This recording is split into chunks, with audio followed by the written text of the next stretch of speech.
Hello, this is Scott Cowan, president of Tulane University, speaking from Houston, Texas on September 3rd. There's no way to describe the catastrophic events of the past week. It has been unbelievably difficult for everyone associated with the university and our beloved city of New Orleans.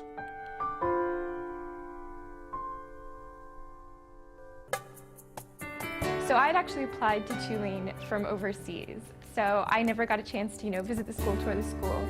So I just arrived on the 27th of August, got to stay for 2 to 3 hours tops, and then they told us we had to evacuate, and I had to leave the city. Intensified to Category 5 hurricane, and my dad tried everything he could. He tried rental cars, planes, everything. Last shot was a limo, called a limo company, and for a very cheap $3,700, got us to drive all the way to Chicago. During the training semester, I was at Columbia in New York. I went to the University of Oregon. My first semester was at Syracuse University. We had a plan. We returned to Baylor. Baylor had a lot of resources and space for us. They let us set up shop. They let us become Tulane School of Medicine at Baylor College of Medicine, the only part of Tulane that was functioning at the time. So as soon as we were allowed back in, I was on the plane ready to come back to the city and wanted to help rebuild the city and showed the world that the city will survive and it will still thrive. I had a friend that told me it's the only city he's ever missed like a woman, and I feel that way about it. It made me who I am today, and I knew that after Katrina I had to do something to give back to it. They cut cross country, they cut track and field, they fired my coach, and they cut my major, and I still came back. Mostly because I love Tulane. I think the city has a lot in store for it, a lot of good, and I want to be part of this revolution that we're seeing in New Orleans. So for me, that's the biggest reason why I'm staying put. To the extraordinary 2009 graduating class of Tulane University, we at Benjamin Banneker, and with me are third graders from Banneker this year, who would like to say thank you to you for all of your hard work. Tulane, Tulane, number one! Tulane, Tulane, number one! Thank you, Tulane! Thank you, Tulane! We love you! The mobile health units come here every Tuesday, and they've been doing so for about 1.5 years now since our school opened. They estimate that they see around 200 patients monthly, not just here at Esperanza, but including in other communities. Gracias, Tulane!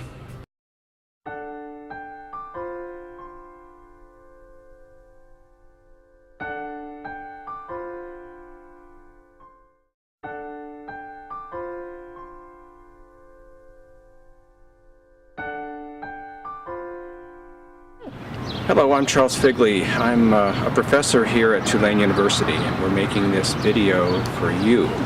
All right, so why don't you come this way? This is one element of our campus, and many of you perhaps have already been here. But this is our Broadway Square campus. And as I said, or maybe said to you, this campus didn't flood because it's further away from the lowest part. It's actually on the lip of the Mississippi. Right over on the other side of that building is the Mississippi River. And you can see the various equipment for loading and unloading very large containers from the Mississippi. So let's go over here and let's talk a little bit about what it's like to survive a disaster or catastrophe.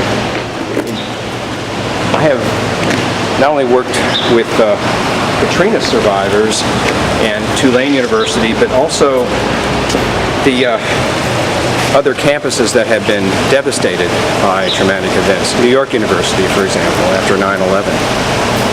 The Virginia Tech University as a result of these multiple shootings.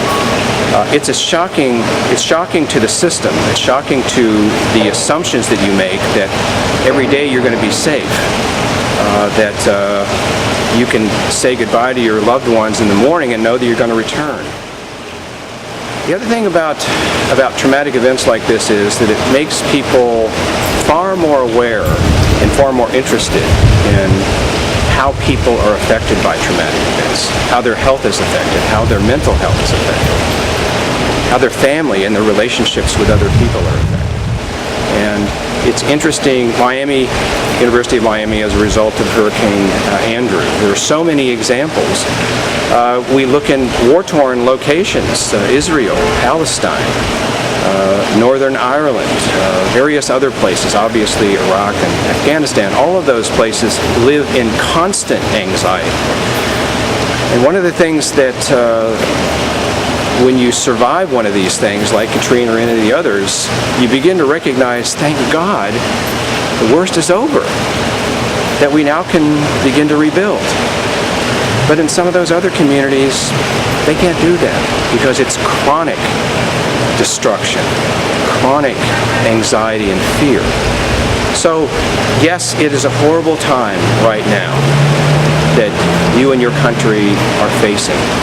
But we want to tell you from New Orleans that hope has arrived and hope is on its way, that what you're wading through right now is probably one of the worst days in which the reality of this catastrophe comes home to you vividly and in multiple layers and experiences. This is the worst. And we want to say this is the beginning of our relationship, Tulane's relationship with your university in terms of this rebuilding. Of course, we can't make promises because we don't even know what you need or what you're asking for us. But we can make this commitment, and we ask our sister universities throughout America and the world to join hands and to focus on your recovery and what you need, and to share what we know will perhaps be useful to what you need as quickly as we can. God bless you.